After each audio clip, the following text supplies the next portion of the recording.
Good morning. কেমন আছেন আপনারা? আশা করি ভালো আছেন।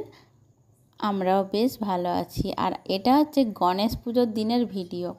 তো আমি বোন, টিটু আর বাবান চারজনে বেরিয়ে পড়েছি আর বেরোচ্ছি। এটা হচ্ছে গণেশ পুজোর দিনে দিদির বাড়িতে, দীপালিদির বাড়িতে গণেশ পুজোতে যাচ্ছি। তো দীপালিদি হচ্ছে বোনের কলিগ, আর এখন আমারও দিদি হয়ে গেছে।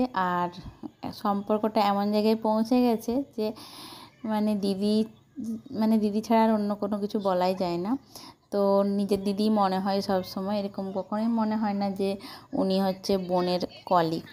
তো যাই হোক, হ্যাঁ, তো এখন হচ্ছে দিদির বাড়ির এই যে ডেনকে নিয়ে এখন সবাই মিলে সব মজা করছিলাম, খেলছিলাম।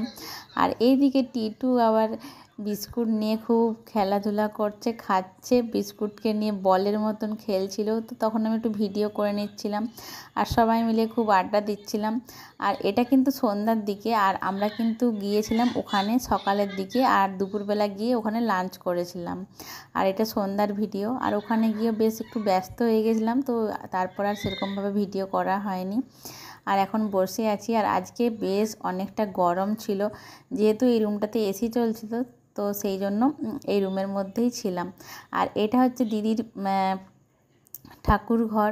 তো এখানে এই যে সন্ধেবেলা প্রদীপটা দেওয়া হয়েছে, 108 প্রদীপের একটা আরতি করা হয়েছিল। তো সেখানে সবাই দাঁড়িয়ে ফটো তুলছিলাম। আর এই যে এই দিদির বাড়িতেই গিয়েছিলাম, দীপালিদি। তো দীপালিদির ফটো তুলে দিচ্ছিলাম, তখন একটু ভিডিও করেছিলাম।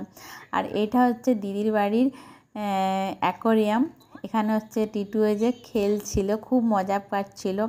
আর দিদির বাড়িতে অনেকগুলো অ্যাকোরিয়াম আছে, তো অনেকগুলো মাছটাই দেখে খুব খুশি হয়ে গেছিলো টিটু।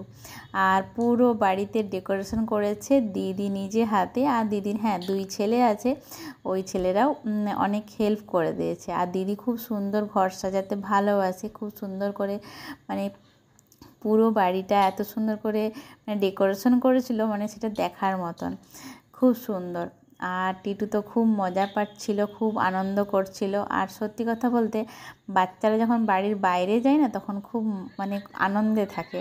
আর এটা হচ্ছে সব দিদিরা মিলেই ফটো তুলছিলেন, তো তখন আমি একটু ভিডিও করেছিলাম, আর আমি যেহেতু ফটোটা তুলে দিচ্ছিলাম। আর এবার কিন্তু খাওয়া দাওয়ার পর্ব, রাতের খাওয়া দাওয়ার পর্বে চলে আসছি। তো এখানে দিদিদের বাড়িতেই যেহেতু দুপুরবেলা এত খাওয়া দাওয়া করেছি, তো রাতের বেলা আমি আর বোন খাইনি, কারণ আমরা একটু সন্ধ্যা বেরিয়ে যাব বলে বাড়ি ফিরবো, তো আর একটু সময়ও লাগবে। দিদির বাড়ি আমাদের বাড়ির থেকে একটু দূরও আছে। তো এখন তবে বাবা না টিটু ওখানে খেয়ে নিয়েছিল দিদির বাড়িতে। আর দিদি এদিকে আমাদেরকে পার্সেল প্যাক করছে, ওইদিকে বলছে খাবি না যদি, তাহলে কিন্তু খাবার দিয়ে দিচ্ছি, বাড়িতে গিয়ে খেয়ে নিস, বাড়িতে গিয়ে আলাদা করে আর কিছু বানাতে হবে না। তো দিদি পার্সেল দিয়ে দিয়েছে। আর এইদিকে টিটু খুব মজা করছে। আর আমরা মেট্রোতে করে বাড়ি চলে আসছিলাম। আমরা গিয়েছিলাম টালিগঞ্জে দিদির বাড়িতে। তো বাবান তো খুব খুশি হয়ে গেছিলো, যেহেতু এখানে বাড়িতে আমরা এখানে থাকি কলকাতায়, অতটা আমরা নেমন্তন্ন পাই না। যেহেতু মেদিনীপুরে বাড়িতে থাকতাম, তাহলে তো কিছু না কিছু লেগেই থাকতো। তো যেহেতু পুজো বাড়িতে বাবান গিয়েছিল নেমন্তন্ন মাসিমণির বাড়িতে, তো খুব খুশি হয়ে গেছে। তো আবার দিদি কতগুলো খাবার তো দিয়েইছে, সঙ্গে আবার রিটার্ন গিফট দিয়েছে। তো রিটার্ন গিফটে কী আছে সেটা দেখাবো। আর এটা হচ্ছে আমার হাতের বালাটা, এটার একটা ভূমিকা আছে, সেটা আমি পরে কোনো ভিডিওতে দেখাবো। আর এই বালাটা হচ্ছে আমার মা আমাকে একটা বালা দিয়েছিল, তো সেই বালাটা চেঞ্জ করে আর আমি একটা বালা আবার বানিয়েছি। তো সেটাই পরে গিয়েছিলাম মন্দিরে। তো সেটাই একটু মন্দিরে না, দিদির বাড়িতে পুজো বাড়ি উপলক্ষে পরে নিয়েছিলাম বালাটা, বেশ ভালো লাগলো। নতুন বালাটা ওই দিনই পরলাম। তো আমার মায়ের দেওয়া বালাটা দিয়েই সেই সোনাটাকেই গলিয়ে নিজে সব কিছু অ্যারেঞ্জ করেই করেছি। যেহেতু এটা মায়ের স্মৃতি আছে, তো ওটা অনেক আগের সোনা ছিল, বা ডিজাইনটা অনেক পুরানো, তো সেই জন্য ওটা আবার নতুন করে চেঞ্জ করেছি। তো যাই হোক, পরে দেখছি দিদি আবার আমাকে আর বোনকে 2টো গণেশের মূর্তি দিয়েছে, খুব সুন্দর, কি বলবো, এত সুন্দর দেখেই পুরো খুশি হয়ে গেছি।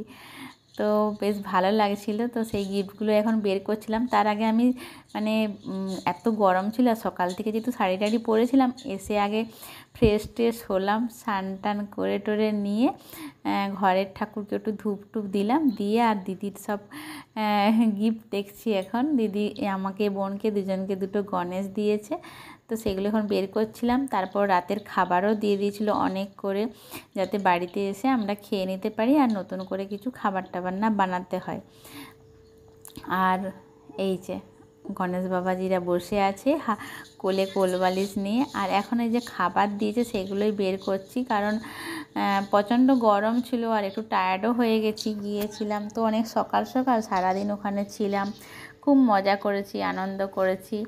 তো এই যে সব খাবারগুলো এখন বের করছি। আর বাবান আর টিটু ওখানে খেয়েই আসছে, কিন্তু বাবান যেহেতু দিদি এদিকে মানে পুজো বাড়ি তো পোলাও আলুর দম এইসব দিয়ে পাঠিয়েছে, তো বাবান বলছে মাম্মা তোমাদেরকে তো দিয়েছে, কিন্তু আমাকেও দিয়েছে আরও একটা এক্সট্রা পার্সেল, তুমি কিন্তু আমাকে দেবে।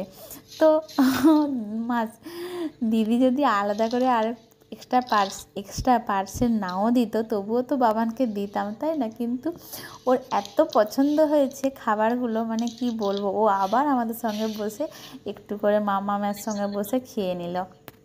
আর অনেক কিছু আইটেম ছিল, ছানার কোপ্তা ছিল, আলুর দম ছিল, পোলাও ছিল, মিষ্টি ছিল, পাঁপড় ছিল, অনেক কিছু ছিল। আর এখন বসে যাচ্ছি খেতে। তো যাই হোক, ভিডিওটি এ পর্যন্তই। যদি ভালো লেগে থাকে প্লিজ লাইক শেয়ার কমেন্ট করতে ভুলবেন না। আবার আসছি নতুন ভিডিও নিয়ে।